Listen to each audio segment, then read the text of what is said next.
दोस्तों, जब से सऊदी अरब ने सऊदी अरब से दवा लाने या सऊदी अरब के लिए दवा ले जाने के लिए ऑनलाइन क्लियरेंस का नियम लागू किया है, तब से बहुत सारे दोस्तों के सवाल हैं कि क्या सभी दवाओं के लिए ऑनलाइन परमिट लेना जरूरी होगा, और अगर सभी दवाओं के लिए ऑनलाइन परमिट लेना जरूरी नहीं है तो फिर वो कौन कौन सी दवाएं हैं जिनके लिए ऑनलाइन परमिट लेना जरूरी होगा।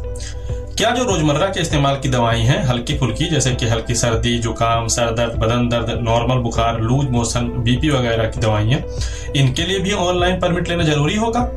तो आज मैं आपको ऐसे 3 तरीके बताऊंगा जिससे आपकी ये सारी टेंशन दूर हो जाएंगी।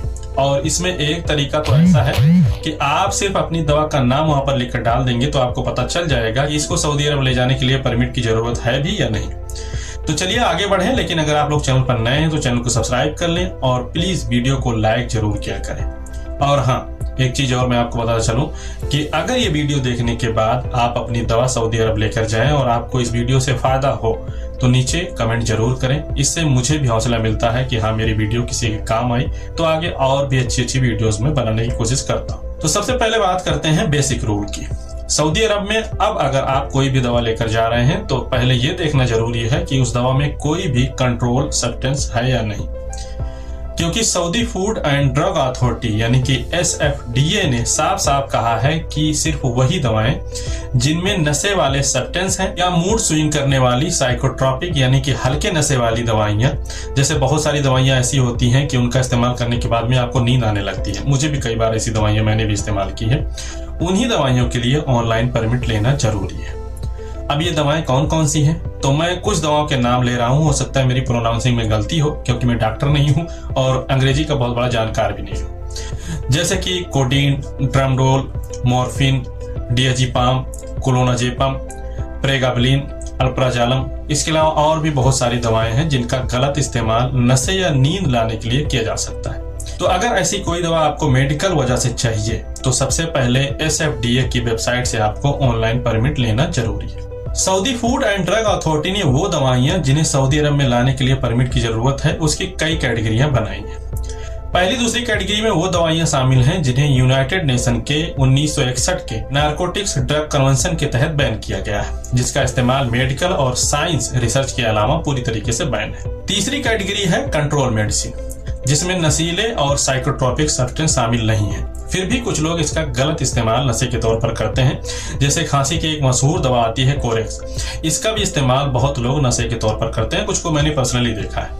ऐसी दवाओं को सऊदी अरब ने खुद से कंट्रोल कैटेगरी में डाला हुआ है। ये लिस्ट थोड़े दिनों में अपडेट होती रहती है। और तीसरी कैटेगरी है रिक्वायर्ड मेडिसिन, यानी कि वो दवाइयां जो बिना डॉक्टर के प्रिस्क्रिप्शन के नहीं खरीद सकते। इन चारों कैटेगरी की दवाओं को सऊदी अरब लाने के लिए आपको Saudi food and drug authority की वेबसाइट से क्लियरेंस लेना जरूरी होगा। इन चारों कैटेगरियों में बहुत सारी चीजें हैं, बहुत सारे डिटेल हैं, नियम है, कानून है, लेकिन हम और आप यहाँ पर कोई मेडिकल की पढ़ाई तो कर नहीं रहे हैं कि सब एग्जाम में आएगा।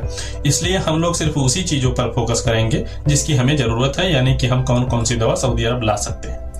अगर किसी भाई को ये शौक है कि ये सारी जानकारी मुझे मालूम रहे तो नीचे डिस्क्रिप्शन बॉक्स में मैं आपको लिंक दे रहा हूँ, आप इसको पढ़ सकते हैं। तो ऊपर बताई गई सब्सटेंस वाली दवाओं के लिए आपको परमिट हर हाल में लेना ही होगा। लेकिन इसके उलट आपकी रोजमर्रा की दवाएं जैसे कि बुखार, दर्द, सर्दी, जुकाम, एलर्जी, पेट दर्द या समान इन्फेक्शन की वो दवाएं जिसमें ऊपर बताए गए सब्सटेंस शामिल नहीं है, उनको सऊदी अरब लाने पर परमिट की जरूरत नहीं होती है। तो आप लोग सोच रहे होंगे कि हम लोग नॉर्मल यूज के लिए, नॉर्मल इस्तेमाल के लिए पैरासीटामोल या सिट्रीजिन जैसी दवाओं का इस्तेमाल करते हैं, इसमें वो सब सब्सटेंस नहीं होंगे।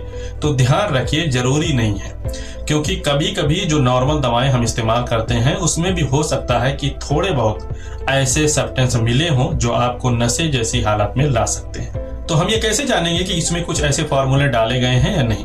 तो वीडियो की शुरुआत में ही मैंने आपसे कहा था कि मैं आपको ऐसे 3 तरीके बताऊंगा जिससे आप ये चेक कर सकते हैं। सबसे पहले आप जो भी दवा ला रहे हैं वो दवा निकालें और जो आपकी दवा में ऊपर लेबल के पास लिखा हुआ है दवा का नाम और डोज वगैरह, इसको इस लिस्ट से मिलाएं। जैसे कि एग्जांपल के तौर पर मैं आपको एक दवा दिखा रहा हूं, मेरे पास यहाँ पर है एक कैप्सूल नोवामैक्स 250 mg। इसकी डोज में देखें लिखा हुआ है अमोक्सिसिलिन 250 mg। तो आपको दवा का नाम इसमें नहीं लिखना है क्योंकि वो ब्रांड नेम होता है। इसमें डोज आपको ढूंढना है, ये जो mg डोज वगैरह लिखा रहेगा ये आपको ढूंढना है। इस लिस्ट का लिंक मैंने नीचे डिस्क्रिप्शन बॉक्स में दिया हुआ है, कमेंट में भी ये लिंक मैं ऊपर पिन कर दूंगा ताकि आप इसको वहां से भी खोल सकें। इसको मिलाकर देखें, अगर जो आपकी दवा में फार्मूला लिखा हुआ है वो इस लिस्ट में भी आपको दिखता है तो पक्का है कि इसके लिए आपको परमिशन लेना होगा। अब ये तो बहुत बड़ी लिस्ट है, ज्यादा ढूंढना पड़ेगा, तो आपको मैं दूसरा थोड़ा सा शॉर्टकट तरीका दिखाता हूँ। आप ये परमिट लेने वाली वेबसाइट पर जाएं, यहाँ पर आप कैसे पहुंचेंगे इसके लिए मैंने अलग से वीडियो बनाया हुआ है, वो आप देख सकते हैं। इस वीडियो में मैंने परमिट लेने का तरीका डिटेल में समझाया हुआ है, तो अगर आपको दवा ले जाना है तो ये दोनों वीडियो देखें, तभी आपको पूरी चीजें साफ तरीके से समझ में आएंगी। तो इस वेबसाइट पर जहाँ पर आप परमिट लेते हैं, इसके एक्टिव सब्सटेंस में देखें, यहाँ पर बहुत सारे एक्टिव सब्सटेंस लिखे हुए हैं। इसमें भी मिलाकर देखें, जो आपकी दवा में ऊपर दवा का फार्मूला लिखा हुआ है वो अगर इसमें दिख जाए तो आपको परमिशन लेना ही होगा। तीसरा सबसे आसान तरीका है, ये बताने से पहले एक बार मैं आप लोगों से फिर रिक्वेस्ट कर रहा हूं कि अगर आप लोग चैनल पर नए हैं तो चैनल को सब्सक्राइब जरूर कर लें और वीडियो को लाइक कर दें। तो तीसरा तरीका है AI। खास करके मैं यहाँ पर ChatGPT का इस्तेमाल करता हूँ, नॉर्मल वर्जन यूज करता हूँ, पैड नहीं। तो अपने ब्राउजर में जाएं और ब्राउजर में इस तरह से जाकर लिख दें ChatGPT। इसको सर्च कर लें। सर्च करने के बाद में आपको यहाँ पर कई लिंक मिलेंगे, ये अमूमन सारे लिंक इसी के होते हैं। तो जो भी आप जिस पर क्लिक करना चाहें क्लिक कर सकते हैं। मैं ऊपर वाले पर क्लिक कर दे रहा हूँ। तो यहाँ पर क्लिक करने के बाद में आप पहुँच जाएंगे इस पेज पर। यहाँ पे पहुँचने के बाद में आप इस तरह से, मैं यहाँ पर हिंदी में लिख रहा हूँ, आप अपनी भाषा में लिख सकते हैं, वो कौन कौन सी दवाएँ हैं जिनको विदेश से सऊदी अरब ले जाने के लिए Saudi food and drug authority की वेबसाइट पर ऑनलाइन क्लियरेंस लेना जरूरी होगा। क्या ऑफिशियल वेबसाइट पर उसका कोई PDF मौजूद है? अगर मौजूद है तो उस PDF का लिंक भी दीजिए। अब यहाँ पर देखें, आपको ये 2-3 PDF की फाइल देगा, लेकिन इसमें वो जानकारी नहीं रहेगी क्योंकि AI जो है वो आपको वही जानकारी देता है जो सर्च में सबसे ऊपर आती हैं। तो जितनी पुरानी चीज़ें रहेंगी वो सर्च में ज़्यादा आती हैं, नई चीज़ें कम आती हैं। तो यहाँ पर देखें 2-3 PDF हैं, मैं इन सबको खोल के देख रहा हूँ, इसमें ऐसी कोई जानकारी नहीं है। तो जो मैंने आपको डिस्क्रिप्शन बॉक्स, इसके अलावा कमेंट बॉक्स में लिंक दिया है, उसको आपको यहाँ पर पेस्ट कर देना है, दे देना है इसको। जब आप ये लिंक यहाँ पर डाल देंगे तब ये आपको इस तरह से सर्च करके बताएगा कि हाँ आपने ये सही लिंक भेजा है। और नीचे आप देख सकते हैं कि वो जो चारों कैटेगरियाँ मैंने शुरू में ही आपको बताई हैं वो यहाँ पर मौजूद हैं।